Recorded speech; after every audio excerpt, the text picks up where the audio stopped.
So we got to talk about stop killing games. Now, I wasn't really planning on making this video at first because the YouTube algorithm, as we all know, has a tendency to completely kill any video that does not fit the certain niche that you do on your channel. As you know, many of you know, this channel is mostly focused on games like Mass Effect and Baldur's Gate and RPGs. So this video will probably not go anywhere, but I still feel like I wanted to make this because at the end of the day, I feel very strongly about this issue. And for anyone who doesn't understand or doesn't know what Stop Killing Games is or Stop Destroying Games is that it's an initiative that seeks game preservation. So essentially, let's say that you have a publisher that releases a game, and then a few years down the line, because the game is, sold as a service, not as a product to you,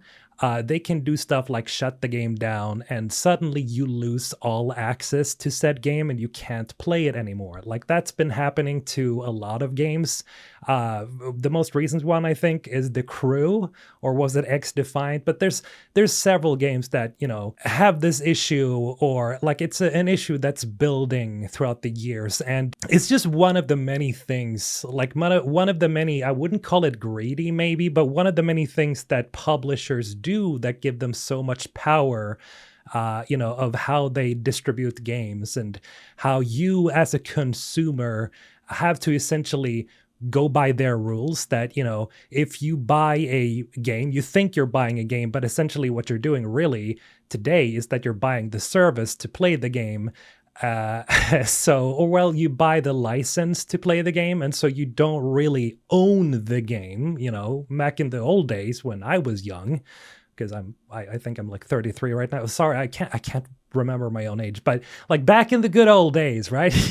When you bought a game, it was yours, like you owned it, and that is starting to disappear more and more as we go through the years. Like, a lot of publishers really drive this thing about like games as a service.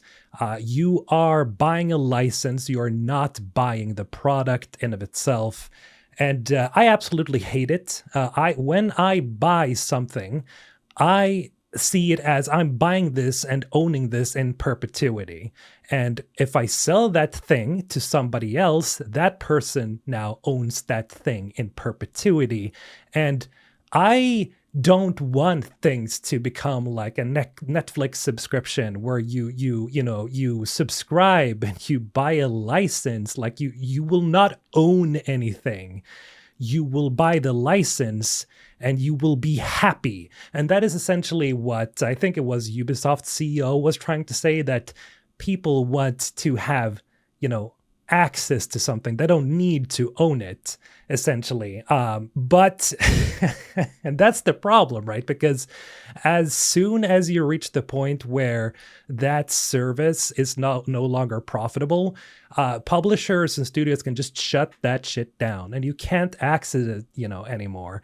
And so this initiative seeks to essentially not really stop that, but to make sure that people have a chance, like you have a chance to still play your favorite game, even when the game is getting like sunsetted. So for example, let's say that the Mass Effect 3 multiplayer was not peer-to-peer, because as far as I understand it, you can correct me if I'm wrong on this, but as far as I've understood it, the Mass Effect 3 multiplayer is something that you can still play today because it's peer-to-peer, like it's from person to person. Like when you play, you start your own server. I think that's how it is, or maybe it's not. But in any case, like if, let's say that they were to sunset the servers for Mass Effect 3 multiplayer, it would essentially remove the ability for you to play the multiplayer, even if you love it, because they've shut the servers down. Like what they could do, instead would be to maybe give you access to do stuff like, have peer-to-peer servers, which I think is actually the case, but I'm just using this as an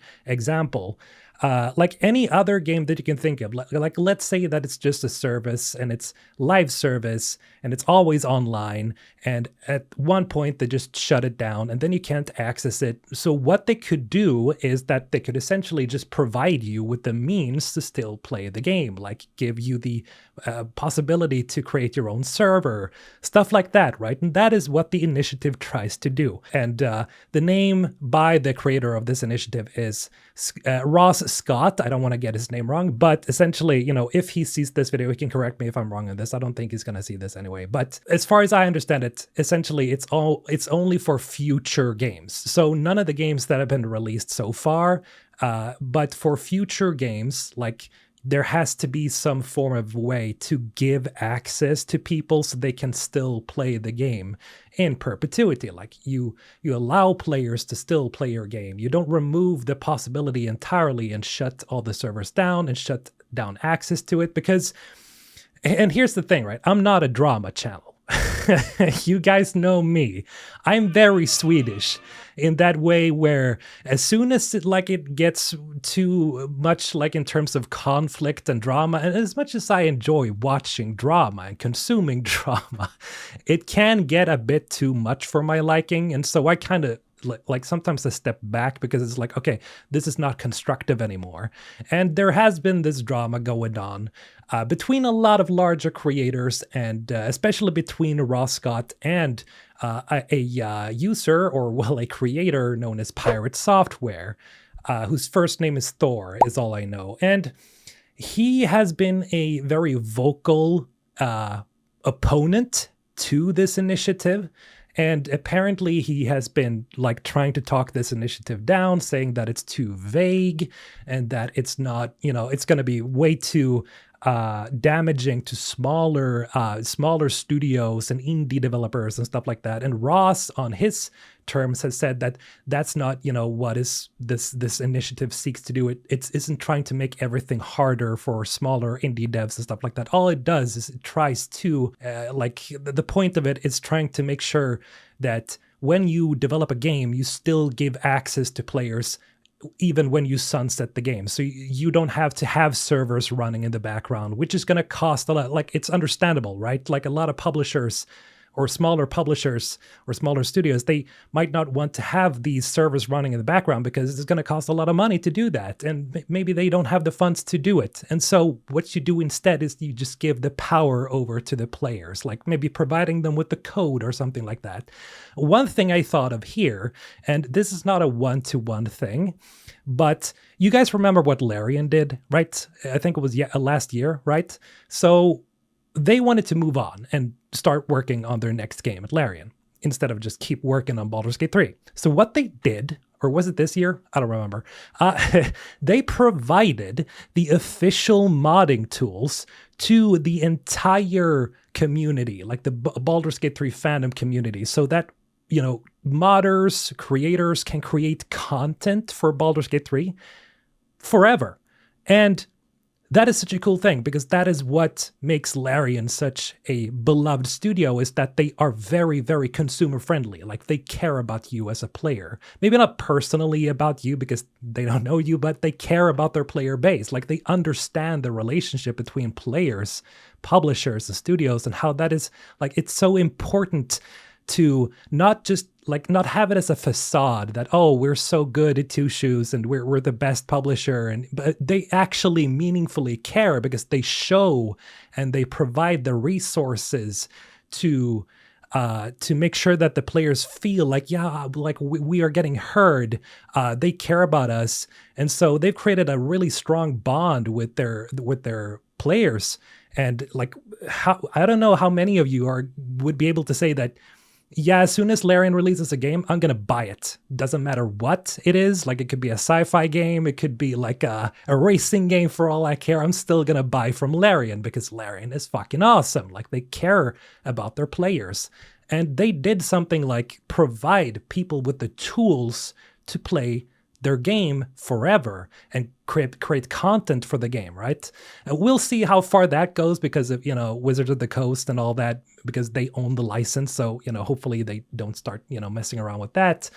But what Larian did was so incredible, because I think this also ties together with this anti-consumerism that has been building throughout the years, like that started way back when, when I was young, this entire idea that, oh, games as a service, it's live service and you shall not own games. This has been growing for many, many years. This is not really anything new. This has been like, I've been seeing this all the time. Like, it's just getting worse and worse. And I feel like this initiative and why I'm making this video is like, it is the best possible chance to go against anti-consumerism. This is the best point in gaming history to try to create a movement for consumers and for you buying the game and you owning your game. And this is the point where I think this could lead. It's not just about this initiative in particular. Like, this opens up the idea that we can create more initiatives. Like, the power of the players is there. We can still get our voices heard. This could be, I'm seeing the potential here of this spreading. Like, we could get more initiatives started because, yes, this is just for like EU, right? This initiative, like, you can only sign this if you're somebody who lives in the EU.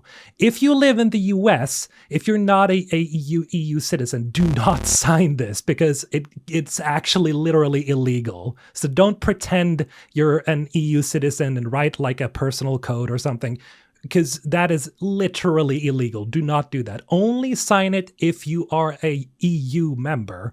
There is another one that is for UK people, and I will link that in the pinned comment below if you want to sign the UK one, which I think they've already reached their goal, but still sign it. Even if this reaches like 1 million, like it needs to do on the forum here, we still need like 1.1, 1.2 million, 1.3, as many as possible, because there are people actually signing it that are not real like EU people. So it needs to be way higher, I feel, because we need to make sure that this goes through. Again, this, like, personally speaking, I don't play many games that are getting sunsetted right now, but I can see in like the future how this is just gonna keep getting worse, and we need to put our foot down when we still have the chance, right? This is like, not every game is doing this, getting shut down, but I can already see where this is headed, right? I've been in the gaming industry far enough to understand that this shit needs to stop. Like, there has to be some way to say no, consumers, we have to make our voices heard on this. Like, the greediness of publishers has gotten so fucking bad, and we have like insane things like, the recent Xbox situation, which I know is an entirely different thing, kind of, but it still like points to this, like, what is going on with the gaming industry. And I think with this whole anti-consumerism of putting everything as games as a service, you shall not own anything, it's just, it can't go on like this. So, and again, like, as I mentioned, I think that this is just the first step in a really good direction of like pro-consumerism practices, because if this goes through, I would absolutely guarantee that there's going to be more initiatives that are pro-consumer, that are going to make sure that, things are more consumer friendly, let's say. It's hard to put like exactly words on it, but that's what I think, at least. Like, we have to put this in the right direction before it really goes south. And now, one thing that I was thinking of adding to the video, but then I was thinking, maybe I shouldn't, but I'm going to do it anyway. So maybe you've seen this sentence a lot, about if buying isn't owning, then piracy isn't stealing. And, well, factually, that's, it's not super accurate to the actual situation, but I do understand it, because if a publisher or a studio can sell you a game for like 60, 70 bucks, several years down the line, they shut the game down, you don't get access to what you bought. So essentially, what the publisher is doing is that they're stealing your value at the end of the day, because they have removed your ability to play the product that you thought you bought. So, in essence, why this is a big problem is that publishers can later down the line, essentially, and I know this is like overblowing it kind of, but it's the same idea. You're stealing the value from the customer